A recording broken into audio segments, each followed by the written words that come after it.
Guess what's going on at Highlands Farms for 2018? You guessed it, we've got another greenhouse we've got being installed. Should finish up today, hopefully.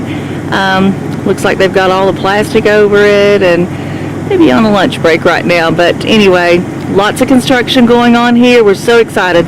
Lots of new things going on for 2018 at Highlands Farms. House number 4, almost here.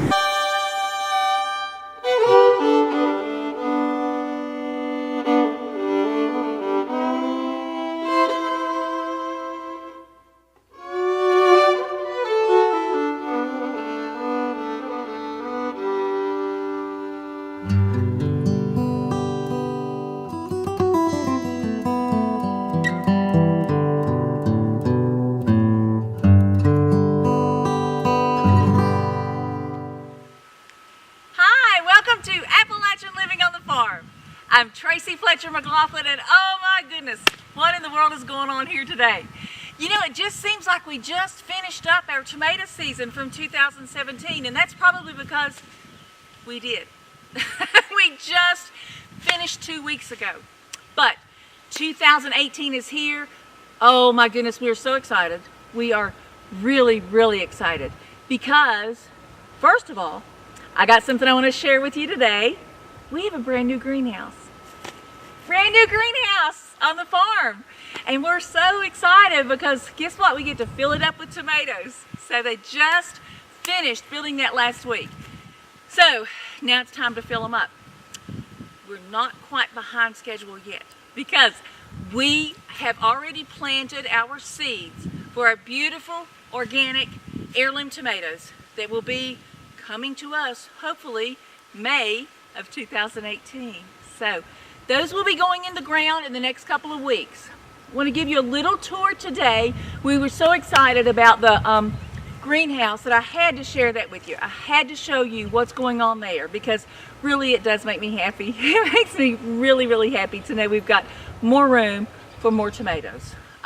Second thing I want to talk to you about today, we're going to show you we've got some stuff going on in the packing house. Lots and lots and lots of new things going on for 2018. 2018, we're going to have tomato soups, tomato sauces, potato soups, squash soups. We're going to have so much going on because our packing facility is now going to be combined with a processing facility. So now we're going to be able to process all of those goods in-house and bring them to you fresh, organic, fresh from the farm. That truly, truly excites me.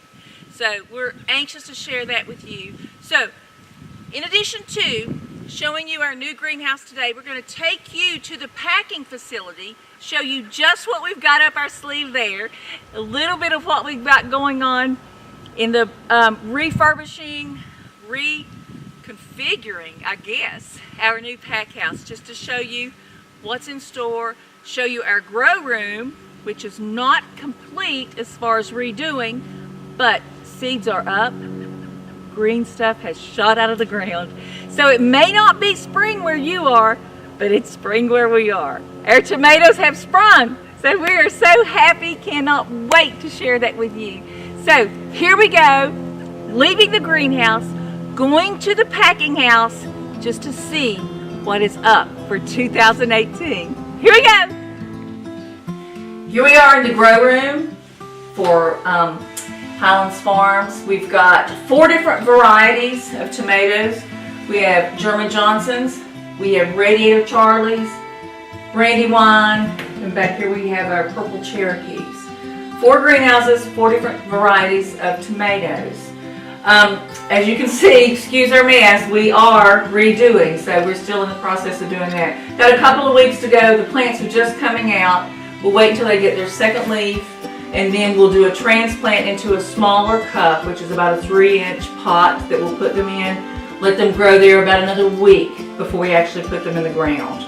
So you'll be able to walk through all of that with us. And it really is fun. I hope you will stay with us and follow us through that because it really is a lot of fun to see what happens with the plants, to watch them grow, to see them from seedlings pop out. We're going to give you some close-ups of some of these plants so you can see what's going on. And like I said, please continue to stay with us, and you'll be able to watch us as we till up our soil, as we add our compost. And as a matter of fact, I want to tell you this, because we are organic. What we did when we put our seeds in, we had a mixture of soil that we used. We had our compost, we had blood meal, we had bone meal, and we have lime. That's our phosphorus, nitrogen, and calcium that goes into the phosphorus, into the compost, excuse me, before they go into the ground. And we continue to use natural the whole year through, and you'll get to see all of that. It's really a fun experience. And knowing that there are no chemicals on our tomatoes, and as delicious and wonderful as they are, just knowing that you're eating healthy and chemical free is the greatest feeling in the world. So make sure you follow us with that. Let me show you a few little shots up close in our pack house. This is the grow room in the pack house. I'm going to show you a couple of close-ups and tell you a little bit more about each plant. These are our German Johnsons. Just want to give you a close-up and personal look at some of those popping up out of the ground. Aren't they beautiful? And you can see the soil's not perfect. It's not beautiful. It's a little lumpy. Because we're under the grow lights, we water about every other day, just kind of depending. And we have our lights on timers, so we're getting about 12 to 14 hours of unnatural sunlight a day for these guys to come up. We will, once they get a little bit taller, once they start getting their second leaves, we'll cut back on their sunlight somewhat, just so we don't want to burn them up, and we're breaking them in a little at a time. Voice Magazine for Women and Modern Day Appalachia Woman, magazines with a regional footprint. We are expanding and we are hiring. We are looking for energetic people who want to have a career in presenting a well-branded and respected product. Become a member of our team and a member of a growing successful company. Email your resume or video today.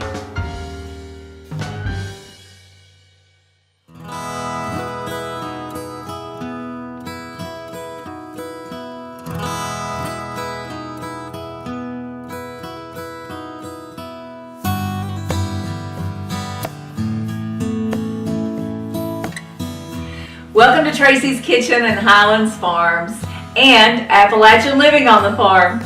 Today we're going to make for dinner one of mine and Dawn's favorite dishes. Dawn kind of introduced this to me several years ago right after we met, and it's been one of my go-tos for dinner when he's late coming home or just for even a special occasion. We love rack of lamb.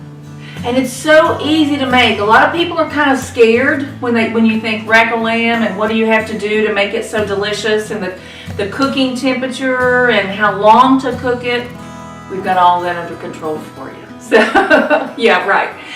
Anyway, delicious rack of lamb tonight for dinner. Also, we're going to have mashed potatoes and asparagus. Very simple and quick dinner, and a delicious dinner, which is perfect for any special occasion. So here's what we're going to do. We're going to combine our panko crumbs. We're going to combine our rosemary along with our freshly ground pepper, salt, and crushed garlic. Now we'll just mix those up. Just stir it together somewhat. We're going to prepare the meat. And by doing that, we're going to put our olive oil, just a little, because we have so much fat. That's one thing about lamb, it's so fatty. Just put a little olive oil on there. Flip it over. We want to do both sides. The meat, there's so much meat on this end. We'll make sure we do that. The next thing, this is my little trick. We're going to do some mustard, Dijon mustard. Whether you like it or not. If you don't like mustard, it's okay, because you really can't taste it once it cooks, and when you've got all of the other, especially the garlic and the rosemary combined together. Such a sweet, sweet, wonderful taste. Okay, got the mustard or olive oil. So now let's take the little mixture that we've put together. And I like to start with the back side first, like I said, because that's meat back there as well. Press that in good. It's a nice crust that you'll get on that. So we're going to press that in, flip it over, so what we have left we're able to use on the top of our pan. Press that in really nice all over on the sides. What I like to do is let it sit for about 15 minutes, 20 minutes, long enough to peel the potatoes, dice those, and let them boil and get ready. So our potatoes are chopped and we have our water boiling on the stove. So let's add the potatoes to the water and let those cook for about 15 to 20 minutes until they get soft. In the meantime, let's start on our asparagus. Here we go. To prepare our asparagus, just cut the ends off. And what I want to do is put them in a nice baking dish, coat them in olive oil. Make sure you get them coated well. Then salt, fresh ground pepper, and I've told you in the past, I always use tricolor peppercorns. That's just the taste I like. Gives it a little different taste than just black pepper. The last thing we're going to add is Parmesan cheese. Again, and sprinkle that on the top. Toss it. Let it sit for a few minutes, maybe 10 minutes. This will be the last thing that you put in the oven before you cook, so before the dinner is ready. So we're going to let this sit for a few minutes. We're getting our oven preheated. Our potatoes are now baking or cooking on top of the stove. So we're going to put, once the potatoes start to get a little soft, then we will put the lamb in, which will take about 20 to 21 minutes. Now it's time to cut our ribs individually and plate it up with the potatoes and the asparagus. Everything is ready. Dawn and I like our lamb medium rare, so as you can see, it is very medium rare, cooked perfect to what we love. The mashed potatoes, the only thing I did was added a little bit of salt. I added some half and half and butter. Wonderful creamed potatoes. The asparagus, you saw what we did. So what we're going to do, and I love using different plates. Not everything has to be on a dinner plate. So we're going to put mashed potatoes in the middle. We're going to stand these big boys up.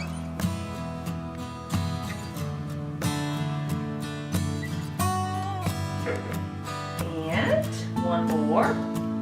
We're going to finish it off with the asparagus. Let's put a few on each end. Oh, doesn't this look pretty? This is what you want to come home to from work, right? Oh, I love this. This is great. Just because I'm a cheese eater, I'm going to add just a little more Parmesan. Beautiful, beautiful.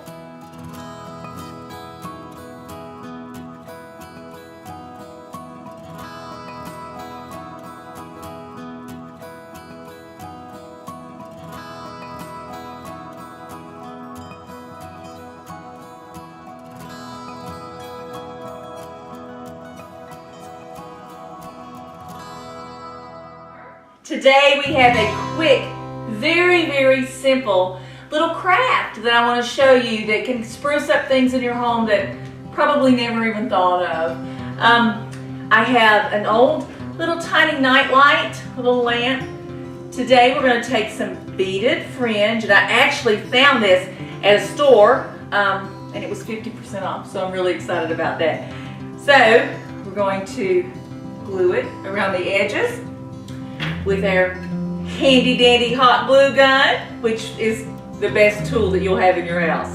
So let's see how we can do this in this is a 5-minute project, and you can do this to anything, okay? Just to kind of give you some ideas for some things that you may want to do around your house. Okay, so we're going to take the lampshade. This is so simple. Make sure you start at the seam, okay? And we're going to put a little bead of glue along the edge.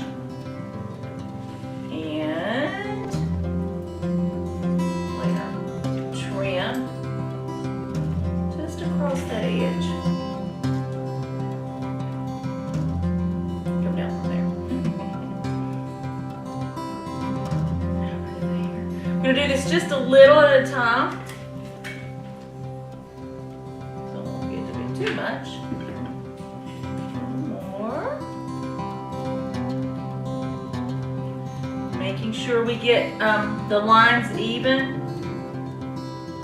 and straight. Make sure when you're buying your trim that you measure the outside diameter of your shade. If you're doing a shade, whatever you may be doing, that'll give you, actually I was really surprised. I did a couple of other lampshades as well, and I was really surprised at how much it does take when you start doing this. You think it's like nothing, especially when it's a small shade like this, and I think this took, like, believe it or not, a half a yard. It doesn't sound right, but it really takes a lot more than you're thinking. So just continue around, making sure it's in place. We're on the last little bit. I told you this was a 5-minute project. Isn't this great? And it's really a lot of fun.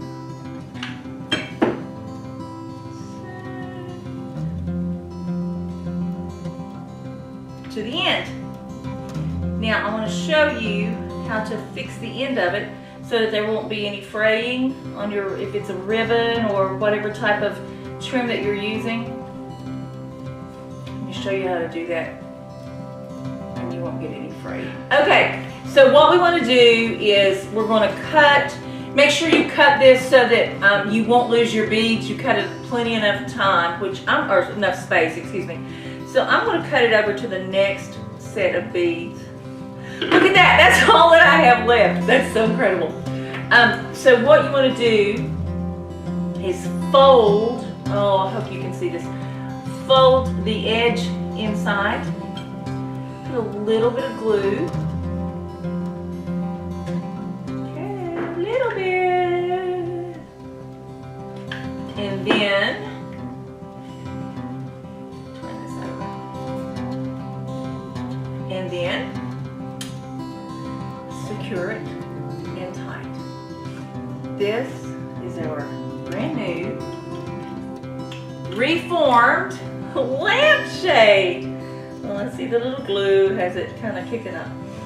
And I have to tell you, I have a special friend who is dear, dear, dear to my heart. And I can't help but thinking of her when I did this lampshade, because she loves animal print, she loves beads, she loves bling, anything fantabulous would be her word. Anything fantabulous she would love. So Martha Ann, this is for you. I love you. Okay, so this is our fantabulous Martha Ann lampshade. You can do this with so many things in your house, but lampshades are kind of an easy, simple thing. Like I said, make sure you measure around the bottom. Get the exact type of, you can get tassel trim, you can get beaded trim. I just like the beaded because it's not overwhelming. You can also get gimp to put around the edge just to give it a little flint, a little flicker of color or whatever. So anyway, here's our new little nightlight.